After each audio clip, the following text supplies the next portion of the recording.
Sujet compliqué aujourd'hui. La Nebox de Kangertech. Et oui, bonjour les amis. Oui, aujourd'hui on va parler d'un sujet délicat. Pourquoi délicat? Je me suis posé la question pendant un petit moment. Je me suis dit, est-ce que je fais cette vidéo ou pas? J'aime bien faire des vidéos sur du matos que j'aime bien. Et c'est compliqué des fois de dire du mal d'un matos. Et là c'est encore plus compliqué. Pourquoi? Eh bien parce que ça fait une semaine que je vape sur la Nebox, la fameuse Nebox de chez Kangertech. Une semaine que je vape là-dessus et j'y trouve plein de défauts. Plein de défauts qui peuvent être vraiment problématiques. Et en même temps, ça fait une semaine que je ne la lâche pas. Donc c'est très contradictoire, c'est je t'aime, moi non plus. Je ne sais pas quoi penser de ça, c'est-à-dire que je vais vous montrer l'unboxing, tout ça, je vais ouvrir la boîte, la charger, et puis vous la montrer. Le problème c'est que en une semaine, je ne l'ai pas lâché ou je la lâche rarement. Donc c'est une box que j'aime bien utiliser, c'est une box que j'utilise toute la journée, et en même temps je lui trouve plein de défauts. Pourquoi? Je ne sais pas, on va voir ça de suite. Donc la Nebox, donc voici la Nebox dans sa jolie boîte merveilleuse. On va essayer de faire ça un petit peu rapidement. On déballe ça, voilà. On va se retrouver, eh bien écoutez, avec notre magnifique petite chose qui est là, n'est-ce pas? Nous allons retirer ceci pour le moment. Nous allons, eh bien, découvrir un petit bon de garantie, comment utiliser les mèches. Le petit truc qui vient de tomber par terre, c'est les stickers noirs à coller sur la batterie. Une notice qui, je dois bien le dire, a été traduite avec les pieds, c'est-à-dire que n'essayez pas de comprendre ce qu'il y a marqué là-dedans en français, c'est pire que tout. Une fois de plus, c'est bien de faire des traductions françaises sur des notices, faites-les bien. Là, c'est n'importe quoi, c'est à la limite du SMS, vous oubliez. On va retrouver, là c'est un peu le vrac dans la boîte, les fameuses nouvelles mèches, les SSOCC, enfin je sais plus quoi, voilà. Ça c'est encore une nouveauté de chez Kanger. On va retrouver, oulala, je bouge malheureux, une base RBA, puisque cette petite chose accepte les bases RBA de Subtank, le petit bout de coton et le petit tournevis Barbie, ainsi qu'un câble micro USB. Donc voilà, en sachant qu'on peut mettre les mèches de Subtank, les classiques, à l'intérieur. Je reviens face caméra et on continue tout ça. Eh bien, voilà la bête. Voilà la bête. Donc, première des choses qu'on va constater, c'est la prise en main. Franchement, c'est un petit peu large, mais ça reste raisonnable, complètement raisonnable. On va attaquer les défauts, hein, puisque je l'ai dit, c'est une box sur laquelle je trouve qu'il y a beaucoup de défauts. Et c'est regrettable parce que je pense que c'est des défauts qui auraient pu être corrigés si on avait pris un peu plus de temps, enfin en tout cas chez Kanger pour les petits défauts là-dessus. Donc je vais reculer un petit peu pour qu'on puisse voir en entier cette petite chose. Donc ça c'est la Nebox. Première des difficultés sur la Nebox, je vous montre, voilà, si ça... Ah oui, il faut que je m'écarte, sinon ça fait le point sur moi, voilà. Première des difficultés, je ne sais pas, voilà, si vous le voyez, on voit ici, là, deux espèces de fentes. Alors, de ce côté-là, ce sera le remplissage, du liquide, voilà. Et ici, ce sera la batterie. Donc, premier défaut de cette petite chose, c'est qu'il va nous falloir, eh oui, de la thune pour mettre des batteries. Et pas pour les payer, les accus. Non, pour ouvrir le petit compartiment à accus. Donc, on ouvre ça. On tourne. Au bout d'un moment, c'est chiant, donc on essaye de le choper avec les doigts quand on y arrive. On finit par y arriver. On met son accu. Il y a de la place, hein. Je pensais que ça allait être plus serré que ça, mais il y a de la place. On remet le petit zizi gougou. Là, en général, enfin moi, je galère assez souvent pour retomber sur le filetage. Alors je sais pas, peut-être moi qui suis un peu mauvais, mais en tout cas là pour le moment, ah non, ah ça y est, Hein, voilà, ça y est. On constate ça, pas du tout. On verra, plus simple, on verra qu'au bout d'un moment, bah, la peinture sur la petite encoche qui permet de mettre la petite pièce, eh ben écoutez, voilà, ça j'ai perdu la pièce, voilà, ça c'est sûr. Eh ben, on constate, ça y est, on constatera donc que bah, ça s'abîme. Après, c'est pas très grave. Donc là, j'ai mis une batterie. Voilà. Le chipset s'est allumé. Je vais pas faire un détail du chipset. Ça reste assez basique. Quand la batterie est éteinte, bon, allez, bah, je fais un petit détail du chipset. J'arrive. Hop, hop. Voilà. Je me mets comme ça. Allons-y, soyons dingues. Je ne sais pas si ça va faire la netteté ou pas. Donc, 1, 2, 3, 4, 5. On a éteint notre bousin. Donc là, off, c'est éteint. Voyez. Si j'appuie sur les deux boutons en même temps, voilà, je vais pouvoir ici pré-régler des mémoires. Voilà. Et valider, valider. Et je vais ainsi de suite passer mémoire 1, mémoire 2, mémoire 3, mémoire 4. Et je vais pouvoir comme ça sélectionner, comment dire, des contrôles différents. Si je peux, voilà, titane, nickel et tout ça. Je vais rallumer ma batterie. 1, 2, 3, 4, 5. Voilà. Donc on peut rentrer des mémoires. Là, elle est réglée sur 60 watts. Contrôle de température, on voit qu'il y a marqué off ici. On a la mèche intérieure. Enfin, voilà, donc on peut rentrer des mémoires, on peut sinon ne pas se faire chier. 1, 2, 3, elle a des mémoires qui sont déjà pré-réglées, on va trouver le nickel, voilà. Le titane qui est en dessous, le wattage et la sortie. Là, je suis sur le wattage, 60 watts et contrôle de température off. Voilà pour les petits réglages et après on peut inverser l'écran. Enfin voilà, rien de bien exceptionnel. Je reviens parmi vous. Hop, hop, hop, hop, hop, hop, hop. Donc, rien d'exceptionnel. J'ai quand même fait, vous voyez, le petit chipset à l'arrache. Donc déjà, on a vu le premier problème de cette petite chose, c'est sa batterie qu'on va venir comme ça visser à l'intérieur. À la rigueur, on s'en moque. Parce qu'on peut se dire, un primo-accédant, il veut quelque chose de compact, donc du coup, il va prendre ce genre de box. Oui, et puis il va la charger. Après tout, quand on achète une stick 40 watts, on se prend pas la tête, la queue est dedans, on s'en fout, on charge avec le micro USB qui est ici, là, et puis voilà. Sauf que cette box, je dirais qu'elle n'est pas faite pour un primo-accédant. Déjà parce qu'elle contrôle la température, alors quand c'est déjà compliqué de vaper sur une Ego, Twist, Avario, voilà, le contrôle de température, je vous en parle pas. Deuxièmement, et j'y viendrai un petit peu plus, on est sur un airflow qui se situe au cul, hein, d'accord, qui est hyper aérien. Un débutant de la vape va pas forcément être en power vaping ou en inhalation directe, donc, et c'est pas réglable. Donc déjà, là, ça fait un deuxième point positif pour quelqu'un qui commencerait la vape. On a quoi d'autre? Parce que du coup, je me perds. On le voit en façade ici, on a un réservoir de 10 ml. Donc ça, c'est plutôt cool.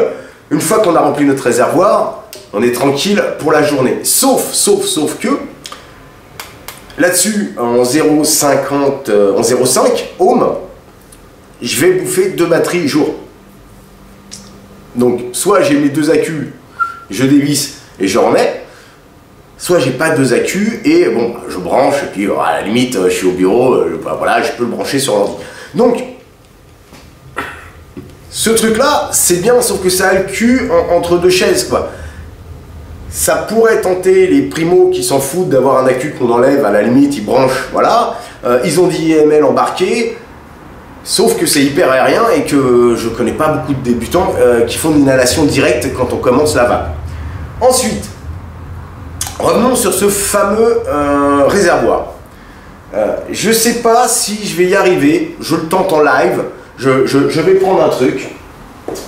Tac, tac. Je vais revenir. Donc ça risque de prendre du temps. Je vais peut-être faire une coupure. Hop, je vais revenir de ce côté-là. Putain. Le mec fait des effets spéciaux de dingue. Je vais essayer de faire la netteté. Voilà. Et là, ce que je vais essayer de faire, je vous montre, c'est que je vais essayer. Je dis bien essayer parce que je ne sais pas si on le verra à la vidéo. Je vais me rapprocher. Un petit reflet pour qu'on voit. Cette chose, voilà. Je pense que vous avez vu les rayures. Cette chose n'est pas en Pyrex, contrairement à ce que certains ont dit, ou peut-être qu'ils avaient entendu dire. Hop, je reviens, mais je fais ce que je veux, c'est ma vidéo, quoi. Certains avaient dit que c'était du Pyrex, peut-être qu'on leur avait dit ça va être du Pyrex. Pour moi, ce n'est clairement pas du Pyrex. Là, je viens de la rayer, donc d'ailleurs, je viens de la rayer, je suis bien embêté maintenant, mais comme je pense que je vais la garder, du coup, c'est pas très grave, voilà. Donc, je préviens mon fournisseur officiel, mon prêteur de matos, John. Excuse-moi, je l'ai un peu rayé, mais celle-là, je vais la garder parce que, bizarrement, malgré tous les défauts que je lui trouve, eh ben, je l'aime bien. Donc, voilà. Quoi d'autre? Parce que, bah voilà, on est dans les défauts, on continue dans les défauts. Donc, ce réservoir de DML, ça c'est bien, sauf qu'il est en PMMA, plastique, ce que vous voulez, j'en sais rien, mais en tout cas pas en verre. Si jamais, bien sûr, je fais tomber cette chose, ou que je prends un liquide peut-être un peu agressif, alors peut-être que c'est un PMMA+, c'est-à-dire, je sais pas, qui est traité contre les liquides acides, qui sait, pourquoi pas. Je pense que si c'était le cas, ils en feraient part dans la notice en disant « on a trouvé un nouveau truc ». Si je vape des liquides un petit peu corrosifs, on va dire, eh bien, le PMMA va certainement se fendiller, fuir, et là, on peut jeter cette petite chose, voilà. Donc, je jette tout. Voilà, je pète le réservoir, je jette tout. Maintenant, à sa décharge, et on va le voir ensemble. Alors, ah oui, petite astuce. Si je fais ça en dessous, c'est aussi un autre problème. Quand le réservoir est en partie basse, eh ben, ça fuyote. Pourquoi ça fuyote? Eh ben, tout bêtement parce que en dessous, ici, l'airflow arrive en direct par le trou-loulou. Et donc, comme ça arrive par le trou-loulou, bah, le liquide, il sort par là aussi. Alors que c'est sur le côté, il y a une petite cuve de réserve. Là, il n'y a pas de cuve de réserve.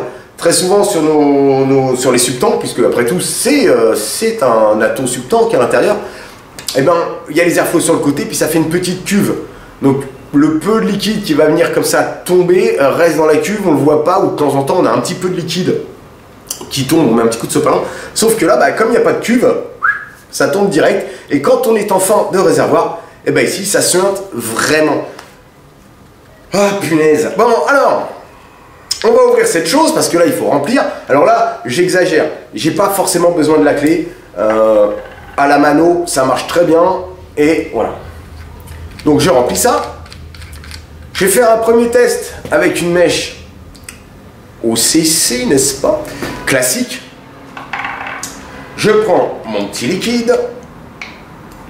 Puis j'ai une petite surprise en fin de vidéo avec un autre truc Kanger. Et là, j'y vais franco, je remplis, voilà quoi. Alors je ne veux pas le faire trop face caméra parce que sinon je vais en foutre partout. Voilà. Donc je remplis, et là j'y vais tranquillou. Voilà, je ne sais pas si on voit bien, je vais me pousser. Ah, je vais me pousser comme ça. Ça fera peut-être le point. Voilà. On le voit, hein. J'ai bien rempli mon tank. Tac. Je referme. Donc là, c'est une mèche traditionnelle en 0,5. Et j'ai une autre mèche, les fameuses SOCC en 0,5. Je la testerai juste après. Donc je confirme pour avoir fait le test des deux. Ce n'est pas parce que j'ai mis une mèche OCC que ça sointe en dessous, parce que c'est pas tout à fait les mèches qui vont dedans. Non, non. J'ai fait le test avec une mèche SOCC et ça fuit aussi. Hein. Donc,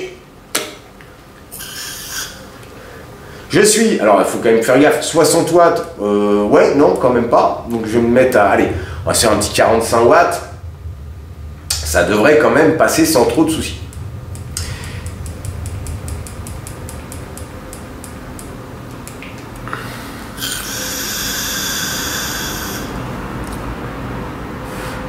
Et c'est ça le problème.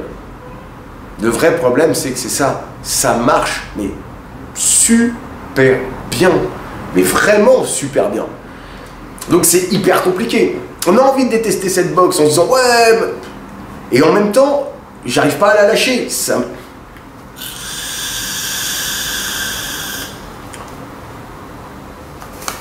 On a une super production de vapeur, on est sur du subtank, donc on va avoir quelque chose de similaire à du subtank. Et ça marche, mais top quoi. Au niveau ergonomie, j'avais un peu peur de la taille, mais non, c'est vraiment bien. On est bien quand on l'a dans la main, que ce soit côté, voilà, côté index ou côté pouce, on trouve les boutons. Ça aussi, les maracas. Ça c'était la marque de fabrique de Hitoast, mais de Hitest, pardon. Non, super compliqué, super compliqué. Kanger, c'est bien de copier Joyetech, et j'y reviendrai après. Kanger, c'est bien de copier Joyetech, parce que, bah voilà, hein. C'est pas une révolution, ça. Ça a déjà été fait. Et le problème, c'est que Joyetech l'a déjà fait avec exactement les mêmes soucis. Un réservoir qu'on ne peut pas enlever, donc si on casse le réservoir ou si on a besoin de nettoyer, c'est devient chiant.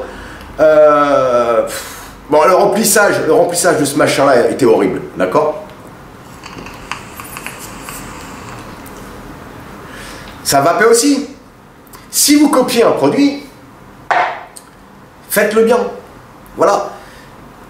J'adore cette box, franchement, c'est compliqué. Je vais m'en servir et je m'en sers, donc mais ça fait rager parce qu'on se dit que ils auraient pu copier et puis améliorer ce qui avait été fait avant pour en faire quelque chose de mieux. Peut-être une V2 où on pourra, je sais pas par quel procédé, mais en tout cas enlever le réservoir pour pouvoir déjà le nettoyer, et puis si on pète le verre, le changer. Et maintenant, on va aborder un autre sujet. Et je vais aller chercher ce sujet, j'improvise complètement. Je reviens.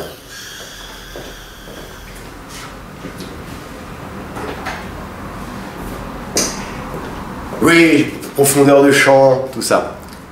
On va parler d'un autre truc de chez Kangertech. C'est ça. Ça s'appelle la Subvod. Et qu'est-ce que c'est que la Subvod?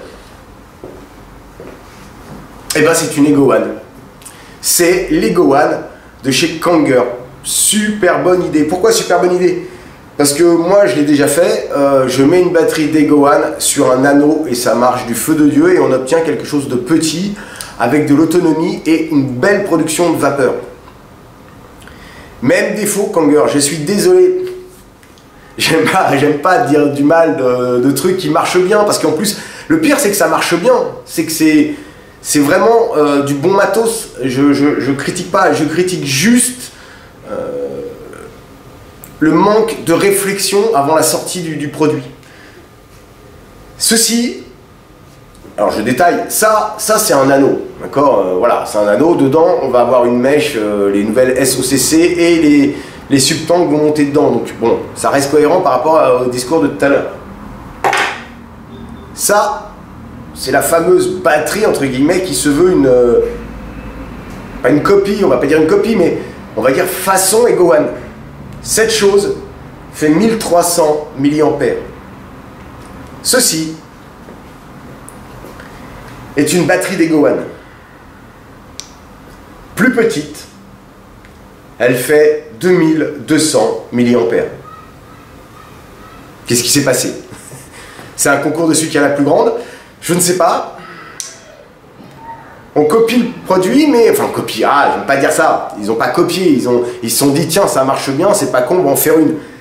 Mais les gars, 1300 mAh là-dedans, 2200. Ça, c'est la 1100 de chez Ego One.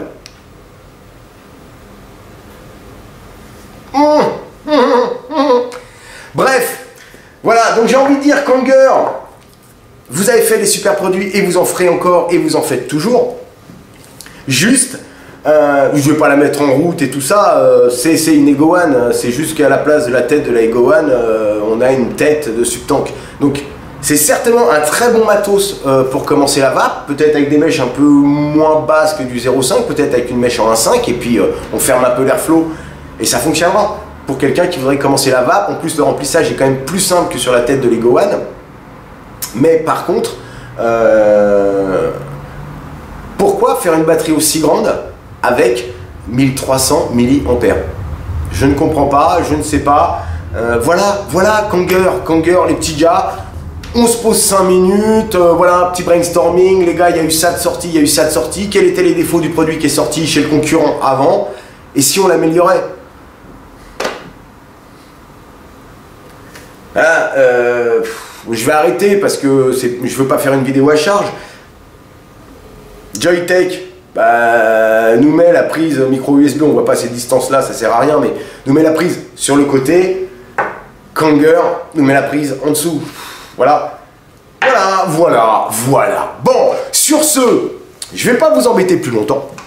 C'était mon petit retour sur les petites nouveautés de chez Kangertech, hein, j'allais dire de chez Joyetech, lapsus. Et puis, a priori, il y a encore une box qui arrive de chez Joyetech. En attendant, ça fait le contrôle de température, il y a 10 minutes embarquées, et le problème, c'est que c'est hyper addictif, je vous assure. J'ai du mal à la lâcher, et pourtant, je lui trouve plein de défauts. Voilà. Et en plus, je pense que, vu que je l'ai rayé, excuse-moi, John, de chez Emotion. Ah oui, c'est vrai que je ne cite jamais les gens qui me filent. Enfin, si, je mets en bas, je mets, qui sait. Merci à toi, mon John. Et puis voilà, j'ai envie de vous dire des gros bisous masculins. Hein. Ça vape. Punaise, ça vape. Kanger. Enfin bon. Certainement une V2, je pense, j'espère une V2, parce que franchement, c'est un bon produit, quoi, à améliorer le truc. Allez, soyez sympa, faites ça pour nous. Voilà, je vous fais des gros bisous masculins, et comme je dis toujours, une petite barre pour le départ.